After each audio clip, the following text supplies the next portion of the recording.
दोस्तों नमस्कार। आपकी आशा कार्यक्रम में आप सबों का बहुत बहुत स्वागत है। वैसे हम उम्मीद करते हैं कि पिछले कार्यक्रमों में जिन विषयों में हमने आपसे बातचीत की है उन विषयों से आपने आत्मिक लाभ जरूर उठाया होगा। इसलिए आज एक बार फिर हम एक नए विषय के साथ आपके बीच में उपस्थित हैं। हमारा आज का विषय है दान। जी हाँ, दान। जब भी इस विषय पर हम चर्चा या बातें करते हैं तो बहुत से लोगों के दिल में तमाम तरह की बातें आने लगती हैं। कई सवाल उठने लगते हैं कि दान इतना ज़रूरी क्यों है? क्या हम दान देते हैं? हमें दान कितना देना चाहिए? तमाम तरह की बातें लगातार आती रहती हैं। लेकिन इस विषय में बाइबल हमसे क्या कहती है? वैसे एक ज़रूरी बात मैं आपसे ज़रूर शेयर करना चाहता हूँ कि हर एक धर्म दान देने के बारे में लोगों को प्रोत्साहित करता है।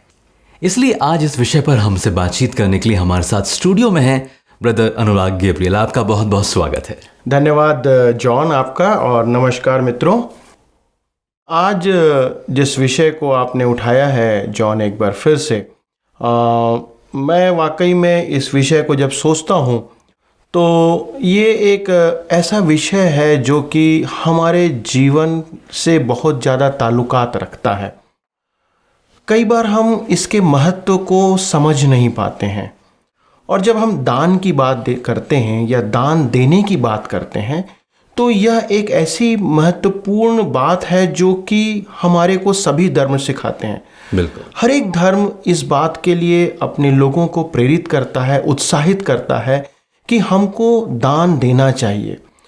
और कई धर्मों में तो ये अपने जीवन का या उनके धार्मिक क्रियाकलाप का एक बहुत ही महत्वपूर्ण अंग है, एक बहुत महत्वपूर्ण पहलू है कि उनको दान देना है, और ये उनके लिए बहुत सारी आशीषों का कारण ठहरता है।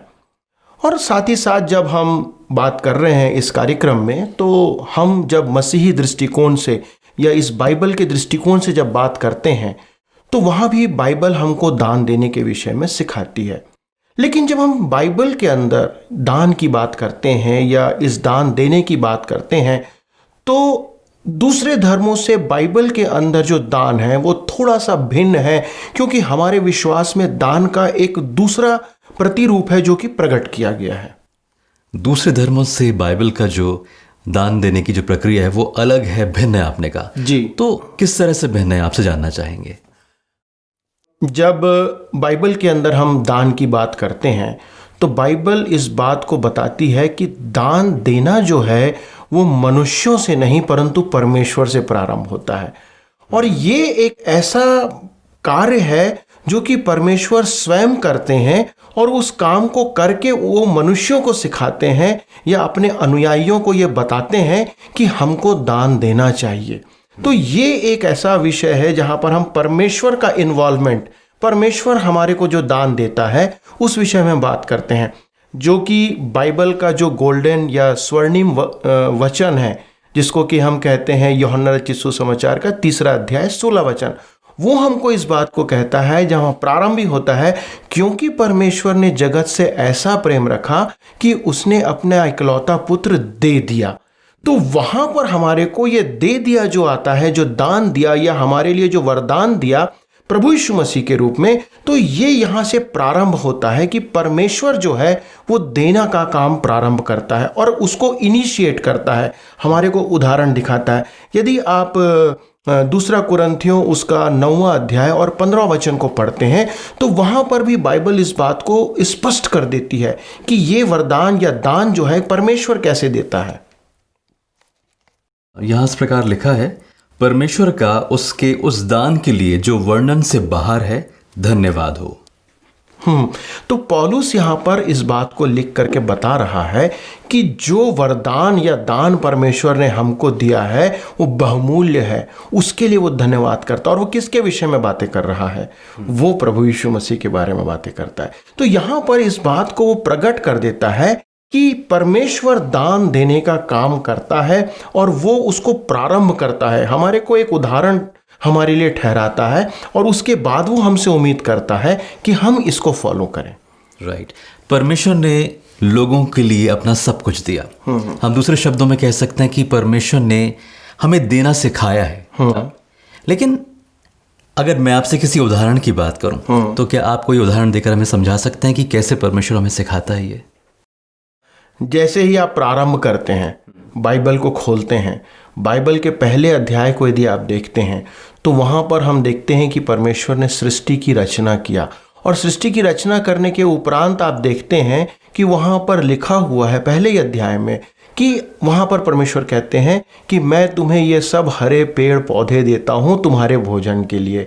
उसके बाद परमेश्वर आगे आप बढ़ते हैं 26 वचन में जब जाते हैं पहले अध्याय के, तो वहाँ पर परमेश्वर कहता है कि मैंने जो कुछ बनाया है, ये सब कुछ सृष्टि की रचना, वो कहता है कि मैं उस पर तुमको अधिकार देता हूँ।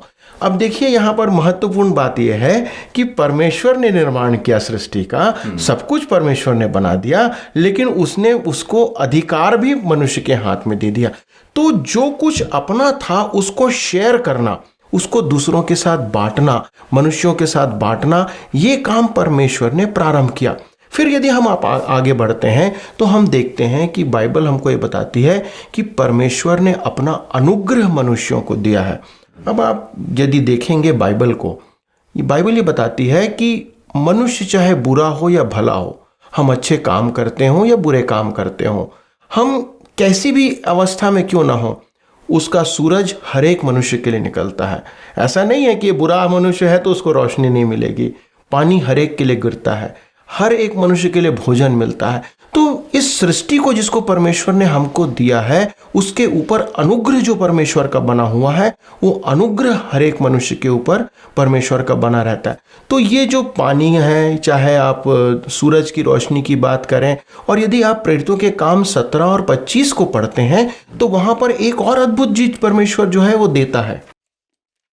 यह इस प्रकार लिखा हुआ है, न किसी वस्तु की आवश्यकता के कारण मनुष्यों के हाथों की सेवा लेता है, क्योंकि वह स्वयं ही सबको जीवन और श्वास और सब कुछ देता है। हाँ, तो ये वचन हमको इस बात को सिखा देता और बता देता है कि हर एक मनुष्य को उसने जीवन दिया है, उसने श्वास दिया है। आज यदि हम जीवित अवस्था में हैं तो ये परमेश्वर का अनुग्रह है, उसने हमको ये जीवन दिया।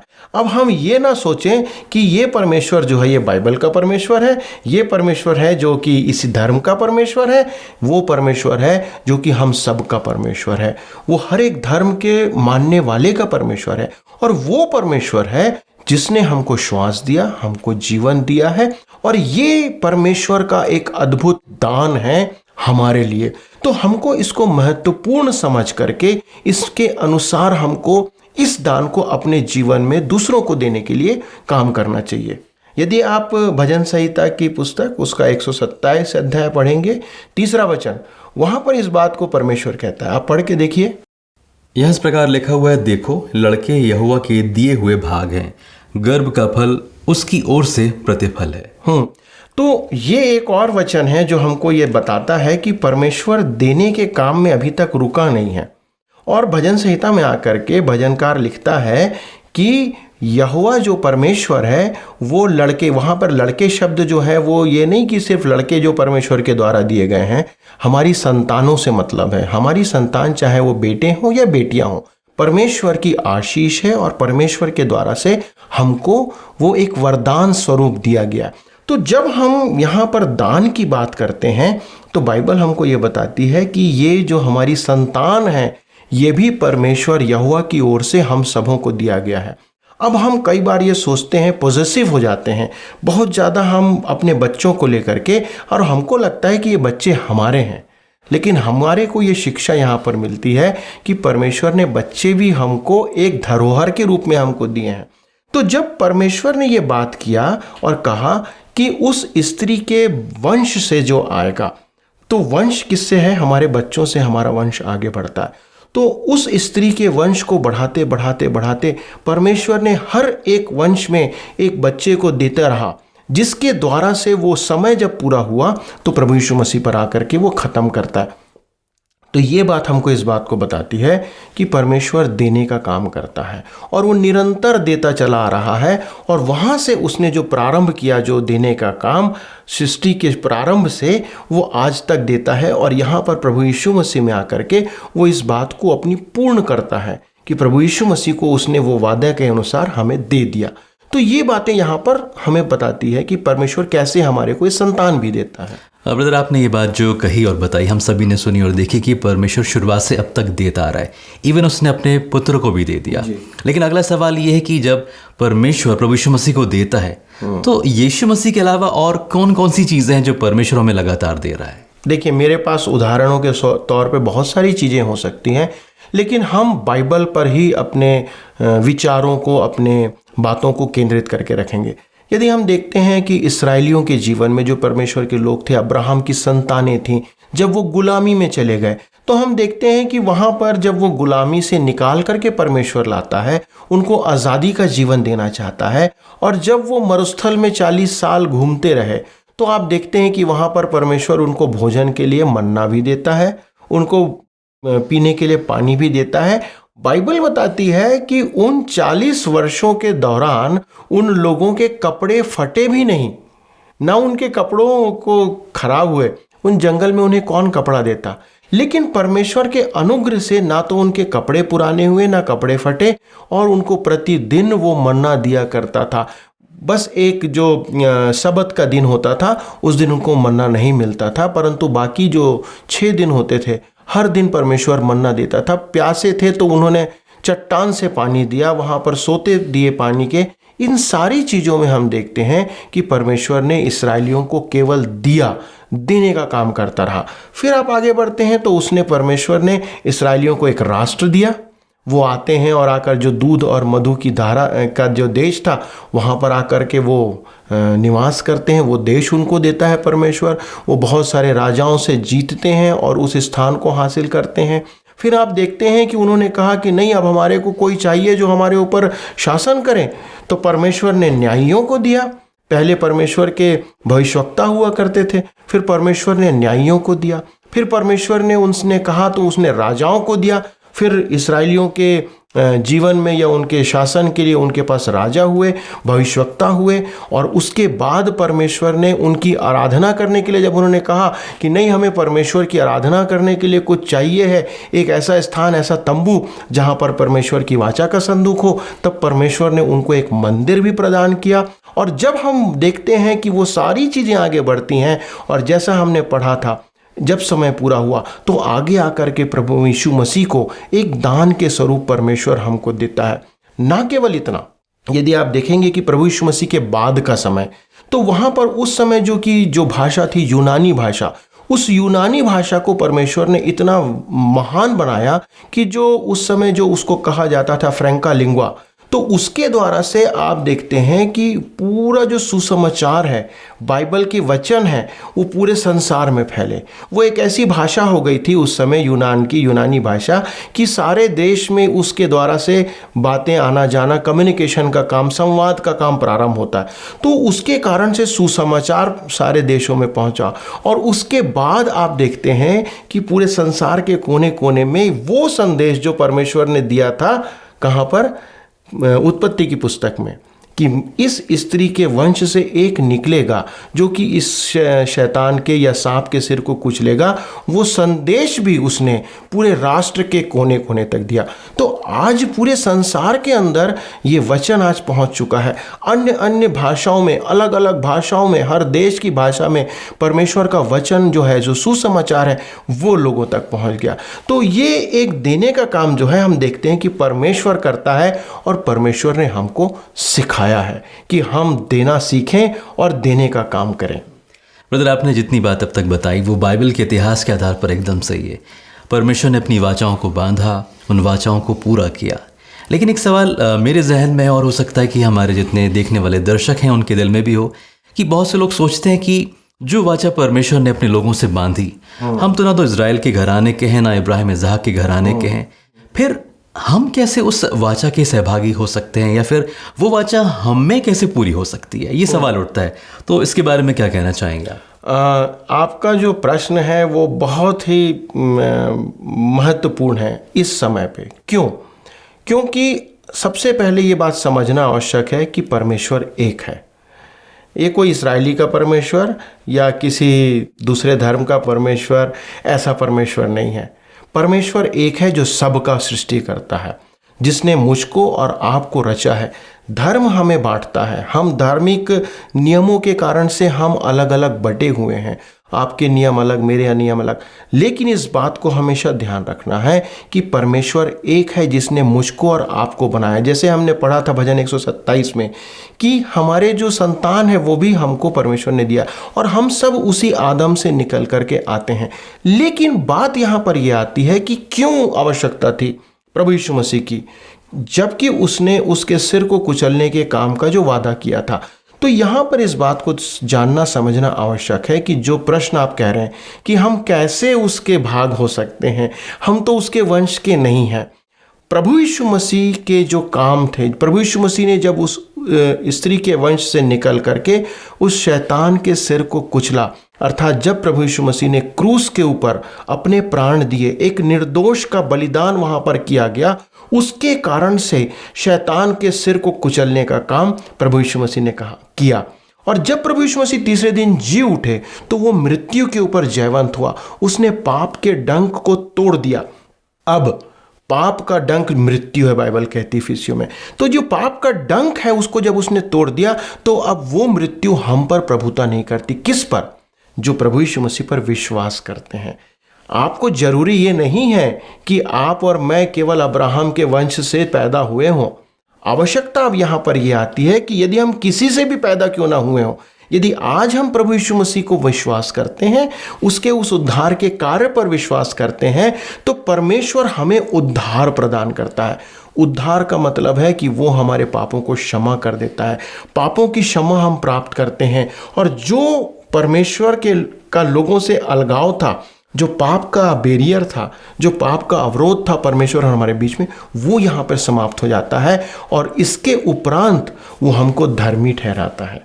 हम परमेश्वर के सामने धर्मी ठहरा दिए जाते हैं। हम धर्मी बन नहीं जाते हैं, हमारे पाप जरूर क्षमा हो गए, लेकिन इसका ये मतलब नहीं है कि हम धर्मी बन गए। वो हमको धर्मी ठहरा देता है परमेश्वर के सामने। क्यों? क्योंकि हमने प्रभु यीशु मसीह पर विश्वास किया है। प्रभु यीशु मसीह के उस जो मृत्यु है, उसका गाड़ा जाना, उसका मारा जाना, उसका जी उठना, उन सब पर जब हम विश्वास करते हैं कि परमेश्वर का पुत्र है प्रभु यीशु मसीह, तो वो हमें धर्मी ठहराता है।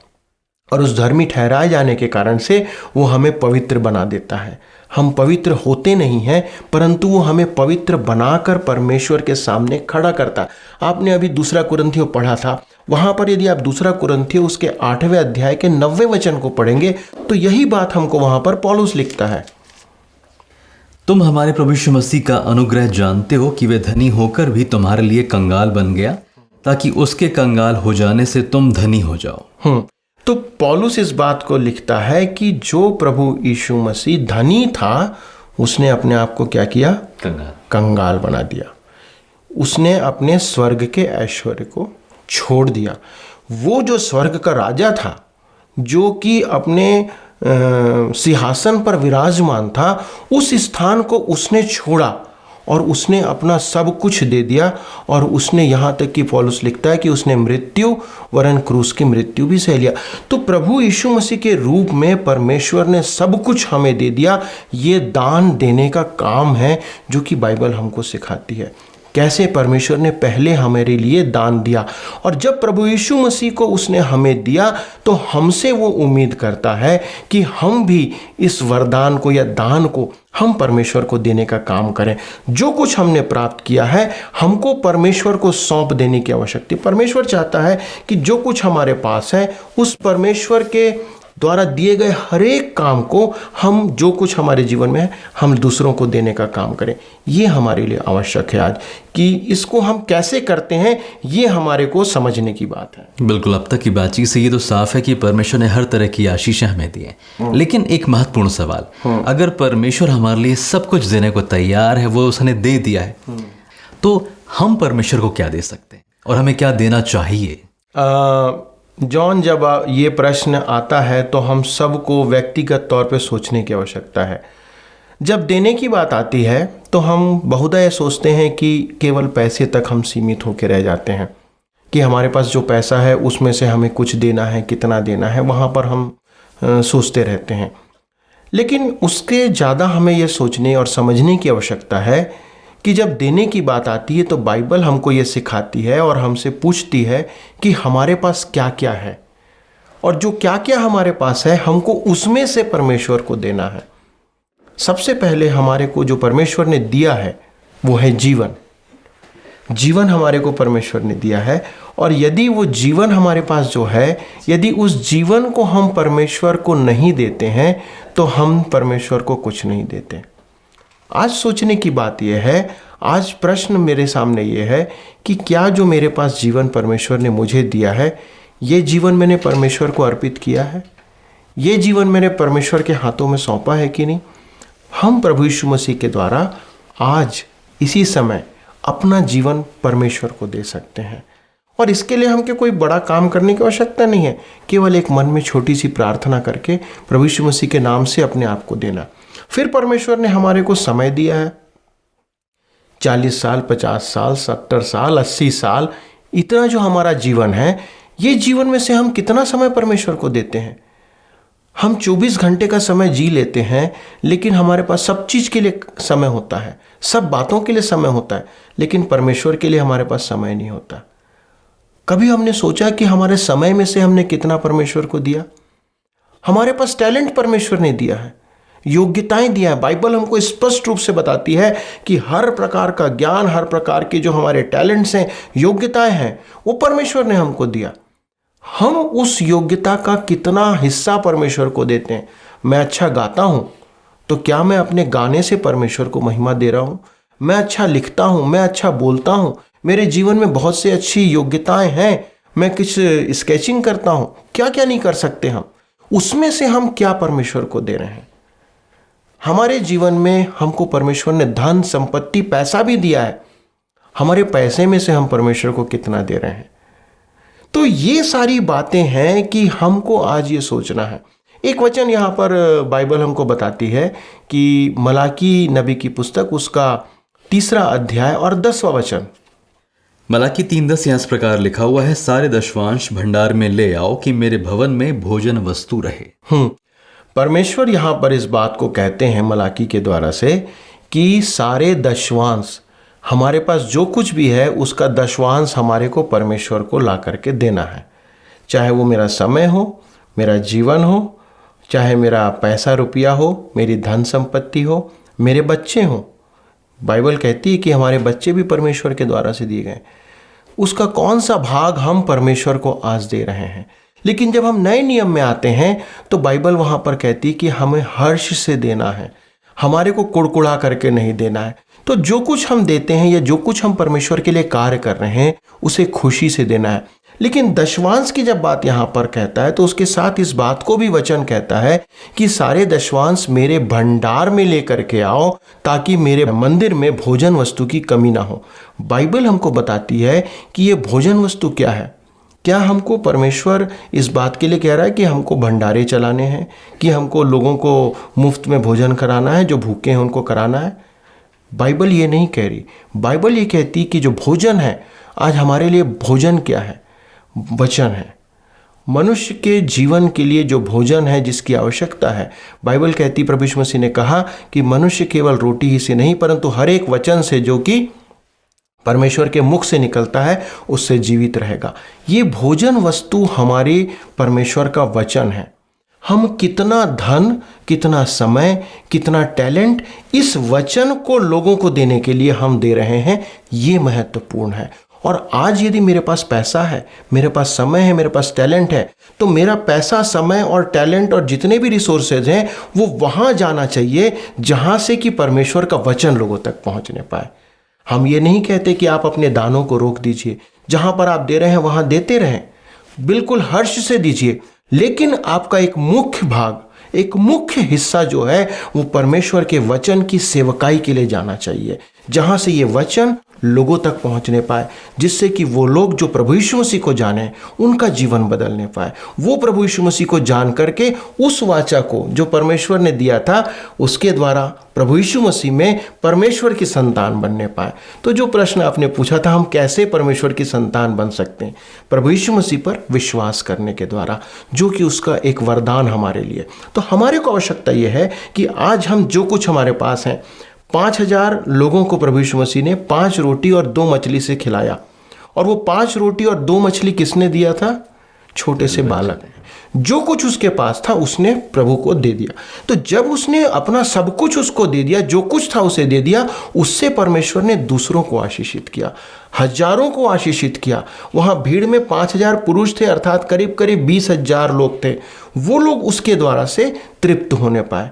यदि आज एक छोटा सा भाग जीवन का दान के रूप में देते हैं, पैसे के रूप में देते हैं, टैलेंट के रूप में, परमेश्वर बहुत से लोगों को उसके द्वारा से आशीषित करेगा। और ये है अंतर मसीही दान और बाकी लोगों के दान में।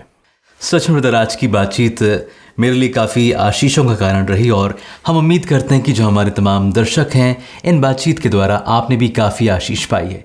लेकिन एक सवाल मैं आपसे पूछना चाहता हूँ, जब परमेश्वर ने मुझे और आपको अपना सब कुछ दिया, अपनी आशीषें दी, तो एक सवाल कि आज क्या हम उसे अपना जीवन देने को तैयार हैं, अपना टैलेंट देने को तैयार हैं, अपना पैसा, जो कुछ भी हमारे पास है, क्या वो देने को तैयार हैं?